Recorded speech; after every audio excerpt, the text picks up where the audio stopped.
High so आज पहिलो दिन क्लासको थर्ड इयरको पहिलो दिन भनौँ न। सो या त्यस्तै हो, कलेज गइरहेछ जाने अनि अब के छ कसो छ म तपाईँहरूलाई देखाउँछु अनि बिस्तारै हामी कुरा गर्दै गर्नुपर्छ।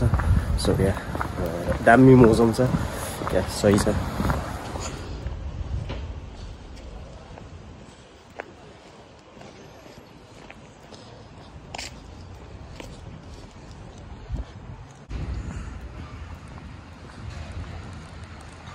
अहिले सबै यो पात झर्ने बेला भइसक्यो। यो झरेर फेरि पलाएर फेरि झर्ने यो 2-3 चोटि देखिसकेको चाहिँ कस्तो दामी लागिरहेछ क्या। साइकल क्या पर्फेक्ट टाइमिङमा साइकल छ क्या होइन, एकदम यो नाङ्गै हुन्छ क्या पुरै। अनि फेरि हरियाली हुन्छ अनि फेरि पात झर्छ अनि सबै हुन्छ क्या। अनि त्यही भएर यही कुराले चाहिँ कस्तो के सिकाउँछ भने लाइफ नै त्यही हो क्या, कहिले खुसी कहिले गम, त्यही त नि। कहिले झरी पर्छ, कहिले पात झर्छ, कहिले फेरि पलाउँछ, फेरि अगाडि बढ्छ होइन, त्यही हो।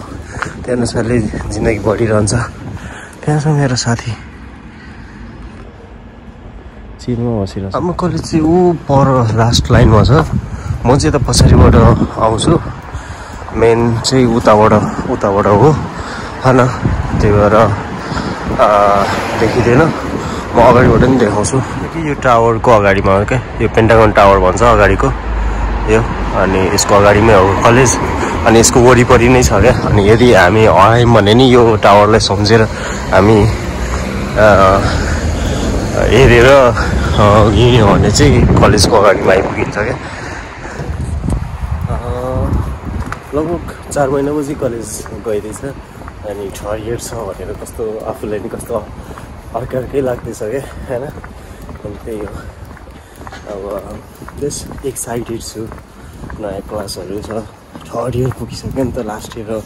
अनि कस्तो खुसी लागिरहेछ, कस्तो मिस हुन्छ क्या बिदा भएको बेला। कलेजमा गयो 2 दिन भयो नि, कलेज गयो होइन, साथीभाइ भेटिन्छ, रमाइलो गरिन्छ, चिल आउट हुन्छ नि त। अनि क्या मिस गरिन्छ क्या।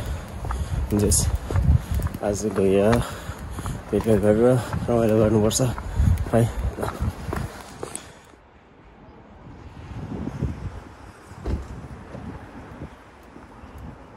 ठ्याक्कै यो बिल्डिङको अगाडि, यो बिल्डिङको हो क्या हाम्रो क्लास चाहिँ।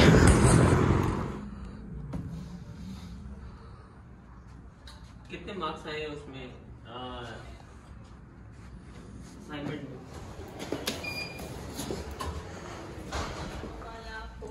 Your website, free project that can be expanded on. Okay, so you can read on this one.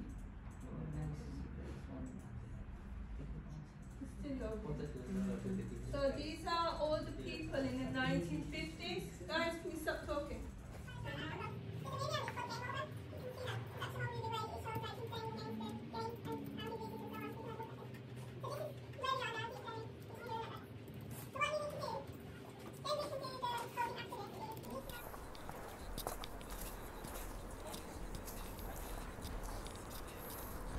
या आजको दिन सक्यो।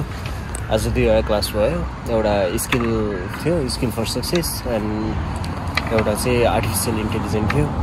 अनि स्किलमा त्यही हो, अब आफ्नो स्किलहरू कसरी डेभलप गर्ने, के गर्ने, कसो गर्ने होइन, प्रेजेन्टेसनहरू कसरी हामीले हाम्रो कमीहरू कमजोरीहरू के भइरहेछ। किनभने लास्ट इयर 2 वर्षदेखि हाम्रो प्रेजेन्टेसन भइरहेछ तर तिनीहरूले चाहेको जस्तो भइरहेछ होइन।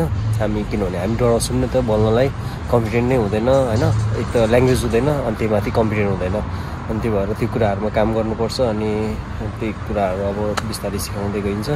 अनि आर्टिफिसियल इन्टेलिजेन्समा चाहिँ जस रमाइलो भयो क्लास। अनि